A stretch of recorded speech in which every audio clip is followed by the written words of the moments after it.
Yelele. Alléluia. Yelele. Que tous ceux qui respirent louent le Seigneur Jésus-Christ de Nazareth. On y va. Mesdames, Mesdemoiselles, Messieurs, frères et sœurs dans le Seigneur, chers amis téléspectateurs, salut!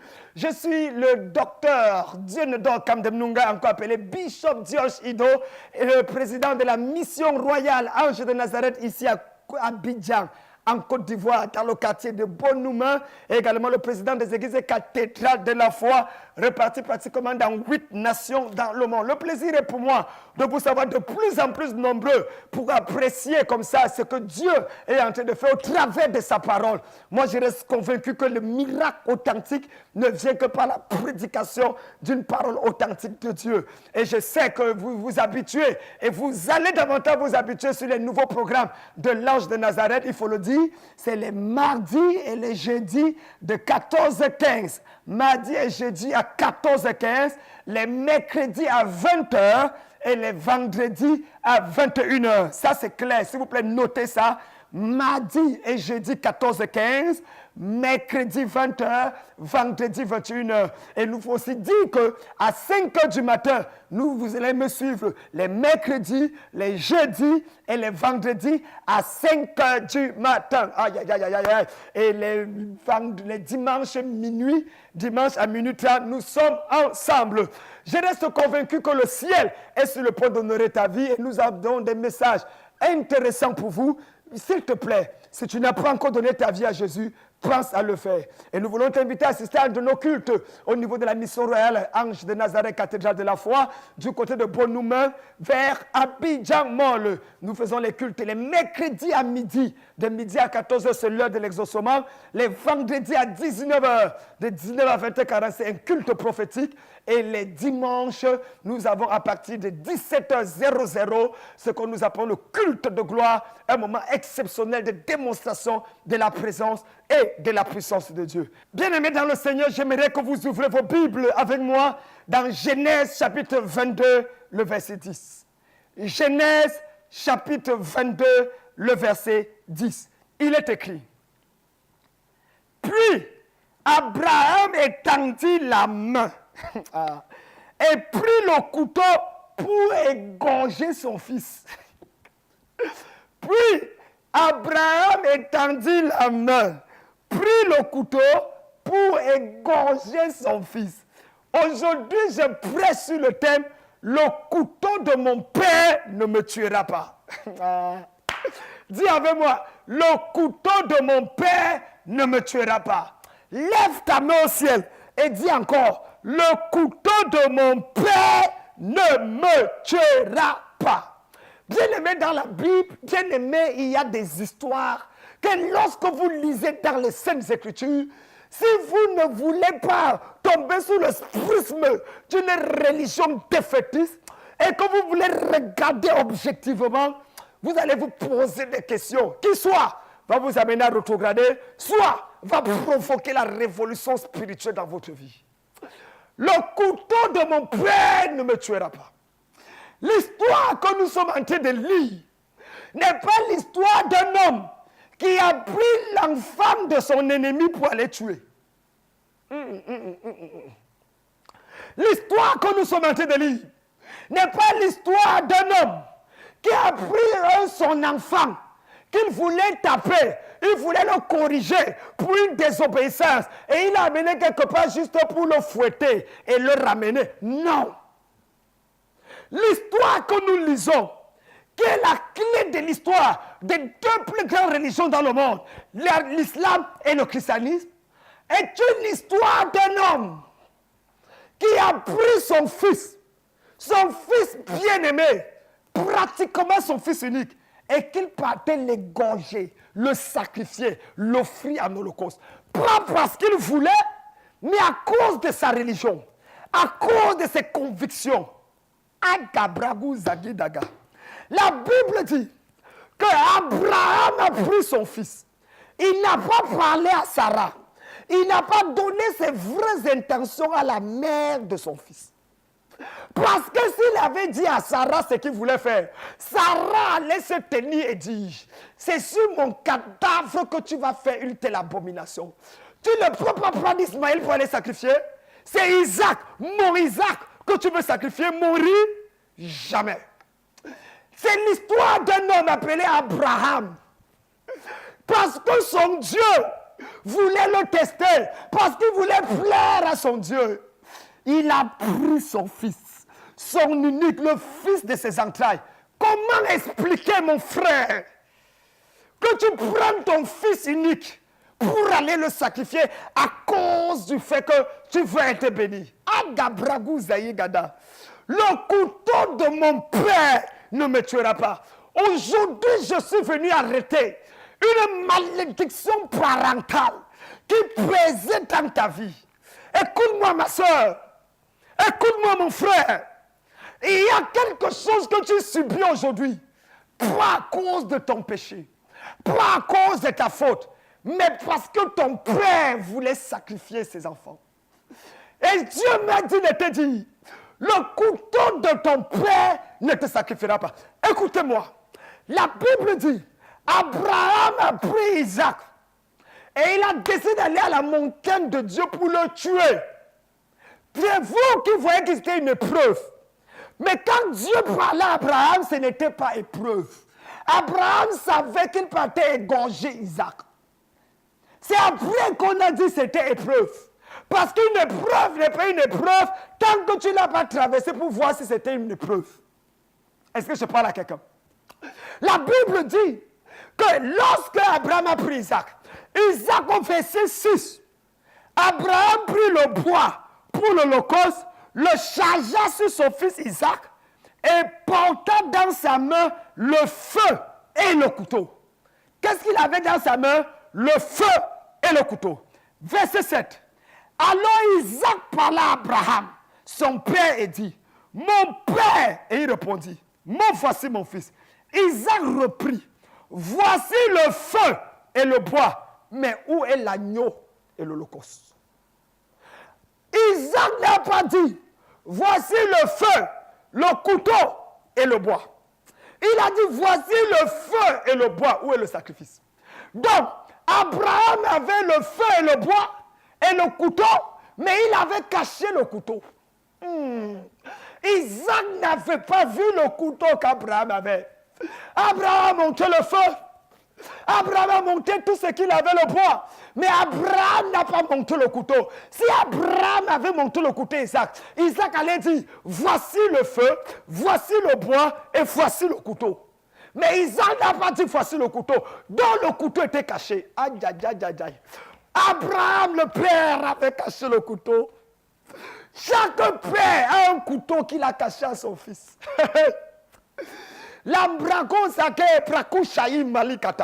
C'est pour ça que Dieu m'a dit de dire à quelqu'un, le couteau de ton père ne te tuera pas. Hey. Je ne sais pas quel couteau ton père a pour pouvoir égorger ta vie, ton mariage, ta destinée, tes affaires. Mais aujourd'hui, aussi vrai que Dieu m'a établi, je frappe la main de ton père et je libère ton avenir au nom de Jésus. Frère, il faut écouter. Dans Deutéronome 12, le verset 31, la Bible dit, ils brûlent au feu leurs fils et filles pour recevoir des faveurs de leur Dieu. Vous ne ferez pas. C'est Dieu qui parle à Israël. Que les gens chez qui vous partez, d'où venait Abraham, votre ancêtre, les Cananéites, qu'est-ce qu'ils font? Ils brûlent le feu. Et Abraham partait sacrifier son fils dans le feu. Ils brûlent le feu, leur fils et leur fille, pour avoir des faveurs de leur Dieu. Abraham partait sacrifier Isaac pour avoir les faveurs de Dieu. Ce n'est pas moi qui dis. Deutéronome 12, verset 31. Je ne sais pas ce que ton père a signé comme pacte dans la Rose-Croix, dans la franc-maçonnerie, dans le but de devenir riche, d'être nommé ministre, directeur général, sénateur, président de région. Je me fiche de ça aujourd'hui. Mais je déclare, si ton nom a été envoyé dans la sorcellerie, par ton patron, par ton oncle, par ton père, par qui que ce soit, je renverse ton nom et je remets le nom de la personne et j'envoie la paix au nom de Jésus. Hey!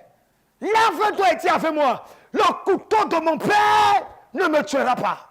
Oui. Quel est ce couteau qu'on a brandi sur ton mariage, sur ton avenir, sur tes affaires? J'ai prié pour un homme l'autre jour. Une maman vient avec son fils, mercredi, à l'heure de l'exaucement, ici à la cathédrale de la foi, Miran. Le fils s'est préparé à voyager. Un jour avant le voyage à l'étranger, il devient fou. Une folie depuis de 5 ans. Un jour avant le voyage. On a amené le fou, on a prié pour lui et Dieu a restauré le fou. Je ne sais pas qui a décidé de sacrifier ta vie, sacrifier ton avenir. Mais laisse-moi te dire, sur la croix du calvaire, la croix est plus puissante que le poignard. La croix est plus puissante que le couteau. Et Dieu parlera à ta place. Le couteau de mon père ne me tuera pas. Tu ne me crois pas? Ézéchiel 5, verset 10. C'est pourquoi les pères mangeront le fils au milieu de toi, Israël. Ah, quelqu'un dit faya. Quelqu'un dit faya, ya, ya, ya. Ézéchiel 5, verset 10.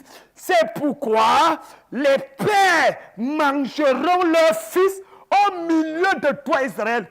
Tout père qui a les dents bizarres pour manger ta chair, manger ton avenir, manger ton progrès, arrêter ta destinée, que Dieu punisse le diable et sa troisième femme. Je te libère au nom de Jésus. Je te libère au nom de Jésus. Tu ne porteras pas la souffrance de ton père. Tu ne porteras pas le malheur de ta mère. Jamais. Il y a un Dieu au ciel. Car il dit oui, qui peut dire non. Quand il ouvre, qui peut fermer. Quand il bénit, qui peut maudire. Et la bénédiction de Dieu sur ta vie. Le couteau de... Laissez-moi vous donner quelques cas.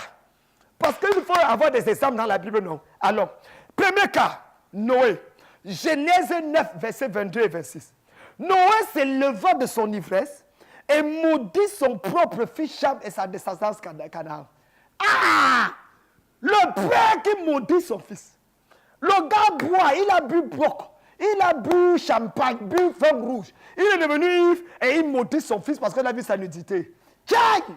Je commande à toute malédiction venant de ton père, de ton oncle, de ton tuteur, de ton patron, de n'importe quel père physique, spirituel ou mystique. Je brise cette malédiction au nom de Jésus. En tant que général majeur de l'armée de Dieu, je te libère de toute malédiction. Je libère ta vie. Je libère tes projets. 2 Rois, chapitre 3, verset 27. Deuxième cas. Il s'appelait le roi Mécha. Mécha était le roi de Moab. Et qu'est-ce qui s'est passé? Parce qu'il était en train de perdre la bataille. La Bible dit, dans 2 Rois 3, verset 27, il prit son fils unique. C'est lui qui devait régner à sa place. Et il le sacrifia sur la montagne. Quand il a sacrifié, il a sauvé sa vie. Un père qui tue son enfant pour garder la vie. Qui tue son enfant pour avoir la victoire. Aujourd'hui, je vous dis la vérité. Beaucoup d'enfants souffrent à cause des erreurs de leur père. Tu ne me crois pas? Ah, regarde les enfants de ta mère. Regarde-les. Si ce n'est pas la sorcellerie, c'est quoi? Pourquoi personne n'évolue? Pourquoi les gens n'avancent pas? Le couteau de ton père, les erreurs de ton père. Il est entré dans la politique et il a sacrifié les gens. Et c'est toi qui veux sacrifier. Que Dieu punisse le diable. Tu ne me crois pas? Troisième cas. Il s'appelait Jephthé. Hey! Juge chapitre 6, verset 25.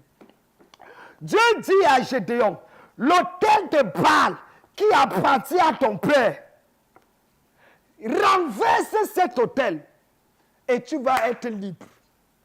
Gédéon était un homme vaillant, un guerrier puissant, mais il était pauvre, misérable, poltron, mais il était malheureux. Pourquoi? Parce que son propre père avait bâti un hôtel dans la maison familiale. Pendant que je te parle, je ne connais pas quel hôtel, quelle forteresse est bâtie dans la maison de ton père, dans la concession familiale. Mais je frappe le pied au sol, à Gabra, et je frappe la main sur ma tête. Tout hôtel diabolique qui a bloqué tes frères, qui a bloqué tes soeurs, qui a bloqué tes cousins et tes cousines, je te libère au nom de Jésus. Je te libère, Rakabrakodaga. Endeneva Shantarababababa. Brakukakakataka. Lembrakuzaya. Lebraya Kubrakatukumma. Je libère ta vie. Je libère ta destinée. Tu n'es pas né de nouveau pour souffrir de nouveau. Quelle est cette histoire où toutes les années tu es dans les délivrances, programme sur programme, et rien ne change dans ta vie? C'est quoi? L'hôtel de la maison de ton père prend feu. Ça prend feu. Ça prend feu. Ça prend feu. Ça prend feu au nom de Jésus. Je libère ta vie. Je libère ton étoile. Je libère ton étoile. Partout où tu es, tu me regardes. Je commande à la force diabolique, aux hôtels sataniques, à toutes les forces mystiques qui ont bloqué ta vie. Libérez-la. Libérez-la, libérez-la, libérez-la. J'ai dit libérez-la maintenant. Je brise les chaînes. J'ai brisé les chaînes sur ton cou. J'ai brisé les chaînes autour de tes reins. J'ai brisé le poids qu'il y a dans ton épaule, dans ta poitrine. Je te libère au nom de Jésus de Nazareth. Reçois l'onction. Reçois ta délivrance. Reçois ta libération. Quel est cet hôtel? Personne ne se marie dans ta famille. Quelle est cette famille où aucun mariage n'est réussi? Toutes les filles sont malheureuses. C'est quoi? Vous n'êtes pas belle? La couleur tu as, les formes tu as. Mais tu sais quoi? Préparer, tu connais préparer. Faire l'amour, tu connais. Qu'est-ce que le gars là fait? L'hôtel de la maison de ta famille. Aujourd'hui, quand minuit va sonner, que Dieu envoie les anges de guerre, que Yahweh envoie les anges de guerre. Aujourd'hui à minuit, ta délivrance va sonner, ta libération va sonner, ton affranchissement va arriver. Le couteau de mon père ne me tuera pas. Le temps me manque pour parler des fils d'Akan. C'est pour ça que Paul va dire, parents, n'exaspérez pas vos fils. Quelles sont les choses que les pères sacrifient? La richesse, le mariage, l'avenir. Mais pourquoi le couteau d'Abraham n'a pas tué Isaac? Trois raisons. Numéro un, la prière de Sarah. Ah oui! Quand Sarah a vu Abraham partir, sans lui dire où il partait, et prendre son fils, Sarah a commencé à mettre les genoux par terre. Oh Dieu! Je ne sais pas où mon mari part avec mon fils. Mais si quelqu'un doit rester, l'autre rentrer, que mon mari reste, mon enfant rentre. Hey, Seigneur, je n'ai pas souffert toute ma vie pour voir comment l'enfant va mourir. Hey, je ne connais pas les intentions de mon mari, mais s'il part, la manière que je le vois partir là, si quelqu'un doit rester, Seigneur, soit les deux reviennent, soit le mari reste, l'enfant rentre. L'intercession de Sarah a sauvé Isaac. Frère, qui prie pour toi? Qui prie pour ta vie? Depuis que tu sèmes, ton pasteur prie pour toi. As-tu des intercesseurs? Lisez la Bible. Jacques est mort parce que l'église n'a pas prié pour lui. C'est dans votre Bible, Actes des Apôtres. Lorsqu'on a arrêté Pierre dans la même prison, le même persécuteur Hérode, mais l'église pria pour Pierre et Pierre sortit vivant. Qui prie pour toi? C'est que des problèmes que tu as. C'est parce que tu n'as pas quelqu'un qui prie pour toi. Hey, les bracous, je me tiens aujourd'hui pour prier pour toi. Je dis que cette année ne finira pas, tu verras la gloire de Dieu. Cette année ne finira pas, tu témoigneras de la faveur. Cette année ne finira pas, tu feras la bonté de Dieu dans ta vie. Donne-moi un amen fort et tu vois ça arriver. Numéro 2.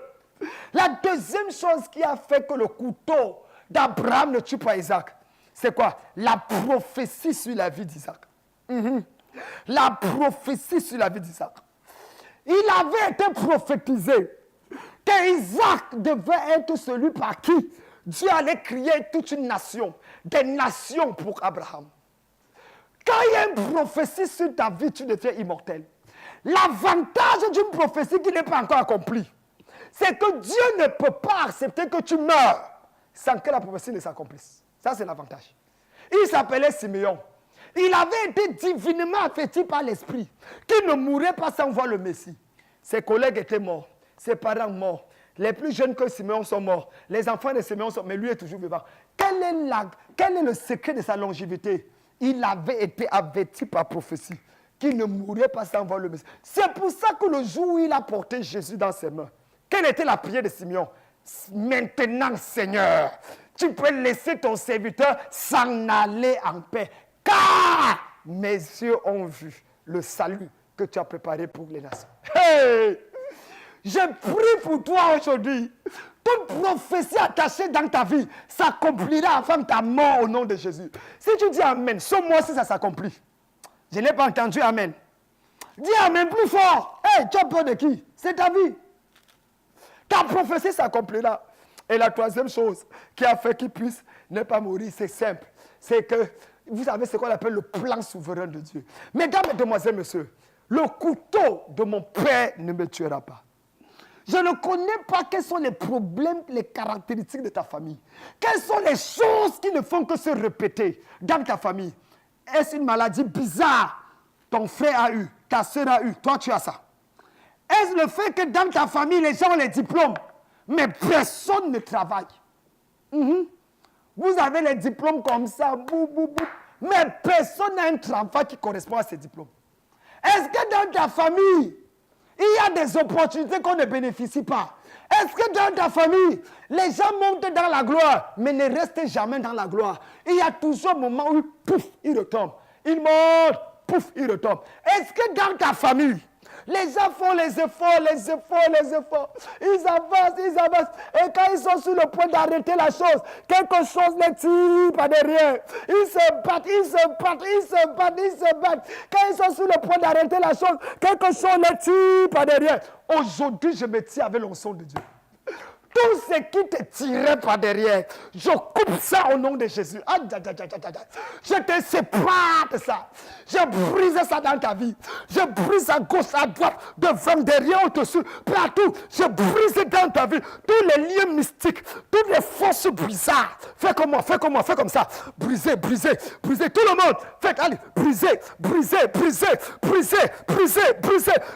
au nom de Jésus. Oui. Parfois, il faut poser des actions prophétiques comme ça.